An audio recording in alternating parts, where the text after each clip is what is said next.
Nous sommes à mi-parcours, on va dire, parce que vous avez certainement encore d'autres femmes qui vous attendent ailleurs. Mais si on essaie de faire un peu un bilan à mi-parcours, qu'est-ce que vous avez écouté, qu'est-ce que vous avez retenu des problèmes qui minent l'intégration de la femme au développement aujourd'hui? Je crois que les problèmes finalement, que ce soit au niveau du département de Brazzaville, du département des plateaux, de la cuvette ouest et de la cuvette, les problèmes restent globalement les mêmes. Il y a tout d'abord un problème de détermination de la femme elle-même. La femme doit être déterminée à s'émanciper. L'émancipation ne se fera pas sans la volonté de la femme elle-même.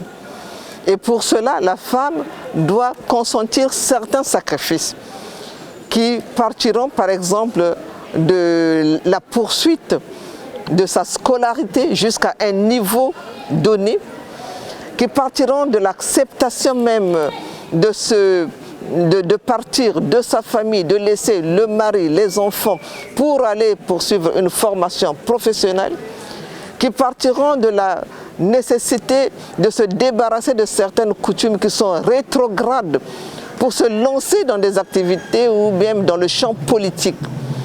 Nous avons relevé que partout, les femmes ont déploré la non-collaboration des hommes. Les femmes pensent que les hommes font tout pour les empêcher d'aller de l'avant. Mais là aussi, comme nous avons dit dès le départ, c'est tout d'abord votre détermination qui va faire que les femmes puissent s'émanciper. Nous avons relevé dans les départements des plateaux, de la cuvette et de la cuvette ouest, un fait récurrent qui concerne particulièrement l'abandon des foyers par les hommes, qui concerne l'abandon des enfants. Lorsque un monsieur se désintéresse de sa femme, il abandonne également les enfants. Et cela est un frein à l'émancipation des femmes. Parce que si elles devaient encore aller à l'école ou s'adonner à des activités agriculture, dans le domaine de l'agriculture ou de la pêche, elle a encore une marmaille avec elle, sans d'autres soutiens, c'est difficile. Les mamans ont également relevé l'absence de soutien financier. Elles ont déploré que les caisses féminines qui existaient ne soient plus véritablement soutenues.